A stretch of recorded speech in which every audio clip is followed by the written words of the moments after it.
విజయనగరం జిల్లా గజపతి నగరం మండలం మధుపాడలో వేరువేరు ప్రాంతాల్లో చోరీ చేసిన 3 నిందితులను అదుపులోకి తీసుకున్నారు పోలీసులు. వారి నుండి 3 కేజీల వెండి, 2 కిలోల ఇత్తడి సామాన్లు, టీవీ, ఆంజనేయ స్వామి గుడి హుండీలో దొంగిలించిన 10,000 రూపాయల నగదును స్వాధీనం చేసుకున్నారు.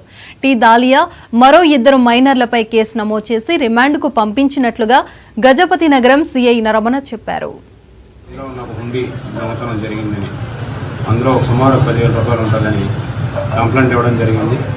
దానిపైన మా గజపతి ఎస్ఐ గారు రామకృష్ణ, ఇంకో రామకృష్ణ, సత్యనారాయణ వీళ్ళ 5గురు వాళ్ళ ఊర్లో ఇన్ఫర్మేషన్ అది కలెక్ట్ చేసి